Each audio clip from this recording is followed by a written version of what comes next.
नमस्कार साथियों, welcome to my YouTube channel Ravi chemistry की न्यू असाइनमेंट। आज हम इस वीडियो में फिजिकल केमिस्ट्री CHE4 के सेकंड पार्ट के बारे में डिस्कस करेंगे, जिसमें question number 2 and question number 3 cover करेंगे। Question number 2, using a suitable diagram explain the most probable speed, the average speed and the root mean square speed. मतलब diagram के help से हमें यहाँ पर एक्सप्लेन करना है कि मोस्ट प्रोबेबल स्पीड क्या होता है, एवरेज स्पीड और रूट मीन स्क्वायर स्पीड क्या होता है। The distribution of the speeds of the molecule in a nitrogen gas at 273 Kelvin is shown in the given graph। एक ग्राफ के हेल्प से हमें यहाँ पर ये तीनों चीज़ें फाइंड आउट करनी है। Here the relative probability of a particular speed occurring is plotted against the speed। यहाँ पे प्लॉट किया हुआ है। The curve is not symmetrical and thus shows that there are more molecules with higher speeds than the ones with the lower speeds। Very few molecules have extremely small or extremely high speeds. The distribution is given by most probable, average and the root mean square speeds. These are defined as, first है the most probable speeds, जिसको कहेंगे U से इसको represent किया जाएगा। MP का मतलब है कि मोस्ट प्रोबेबल स्पीड को रिप्रेजेंट कर रहा है। Is that which the largest function of the molecules, fraction of the molecules possess it correspond to the maximum in the distribution curve for speeds. Second है the average speed, जिसको U बार से represent करेंगे इसे, मतलब इसको हम mean speed भी कहेंगे।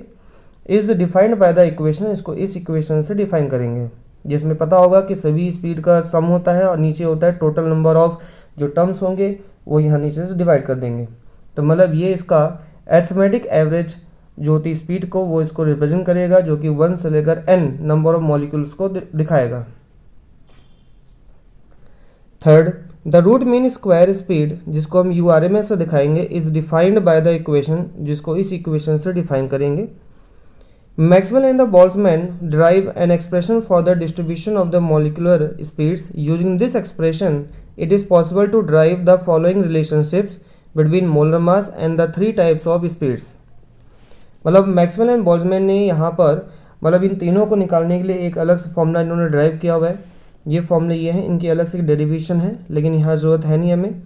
तो सिंपल जो मोस्ट प्रोबेबल स्पीड है वो रूट 2RT अपॉन में MK, मतलब जो मास होता है उसके बराबर होगा। एवरेज स्पीड जो कि रूट 8RT पाई M के बराबर होगा।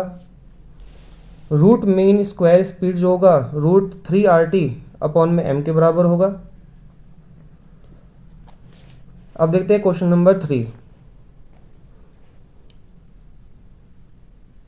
ड्राइव वैन डर वाल इक्वेशंस। कि वैन डर वाल इक्वेशंस क्या होता है ये हमें ड्राइव करना है। The deviations of the real gases from the ideal gas behaviour lies in two faulty assumption of the kinetic theory of gases. जैसे आप सभी को पता होगा कि रियल गैसेस जो है आइडियल गैस से डेविएशन दिखाती हैं, तो उसके यहाँ पर बेसिकली दो फैक्टर होते हैं जिसकी वजह से डेविएशन दिखाती हैं। एक फैक्टर होता है वॉल्यूम का, दूसरा होता है इंटरमॉलिक्यूलर अट्रैक्शन का, जिसमें firstly the volume of the molecule is by no means negligible and can not be ignored under all conditions. Secondly there certainly exist intermolecular interactions between molecule at close distances. Van der Waals modified the ideal gas equation by taking into account the above shortcomings। Next, volume correction। Van der Waals realized that the molecule of the real gas have definite volume. Therefore, the entire volume V of container is not available for free movement of the gas molecules. The volume available for the motion of the molecules can be given by V minus NB, where N is the number of moles of gas and B is correction in the volume। Hence corrected volume जो बना, corrected volume V minus NB हुआ, जहाँ पे V is also called as covolume. Next है pressure correction, मतलब दो चीज़ों का करेक्शन किया गया, एक है वॉल्यूम का, दूसरा हुआ प्रेशर का। Van der Waals applied pressure correction by taking into account the intermolecular forces. The correction term in pressure is proportional to the two factors, that is first है the number of molecules striking the wall per unit area and second है the number of molecules attracting a molecule from behind. Each of the factor is proportional to the concentration of the gas, that is pressure change in pressure directly proportional concentration का whole square. Where concentration, जैसे पता होगा concentration क्या होता है, molarity जैसे हम कहेंगे, नंबर ऑफ मोल्स अपॉन में वॉल्यूम ऑफ द कंटेनर होता है। तो प्रेशर का जो चेंज होगा directly proportional n square upon में वी स्क्वायर। जब ये प्रोपोर्शनलिटी हटाओगे तो यहाँ एक कांस्टेंट ए आ जाएगा, ए जो कि हमारा गैस के उसके फीचर का एक पैरामीटर को रिप्रेजेंट करेगा। करेक्टेड जो प्रेशर होगा हमारा, इसको हमारा बन गया यहाँ पर कि P का जो करेक्टेड होगा प्रेशर वो P plus A N square upon में वी स्क्वायर के बराबर होगा।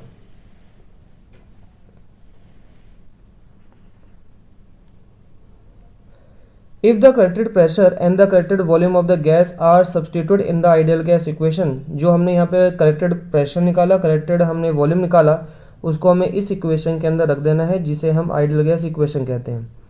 तो P की जगह जो करेक्टेड प्रेशर है वो यहाँ पुट करना है और V की जगह जो करेक्टेड वॉल्यूम आया उसको यहाँ डालना है। तो करेक्टेड हमारा प्रेशर ये था और करेक्टेड वॉल्यूम ये आया है, दोनों को हमने पुट कर दिया यहाँ पर। तो ये हमारा एक इक्वेशन बन गया। इसी इक्वेशन को हम this equation is known as van der Waals equation कहते हैं इसे। अगर हम ये 1 मोल के लिए गैस के लिए निकालें, क्योंकि यहाँ गैस कितना था, n नंबर ऑफ मोल था, अगर हम 1 मोल के लिए निकालें तो यहाँ n की वैल्यू 1 हर जगह पुट कर देना, तो हमारा ये इक्वेशन बन जाएगा।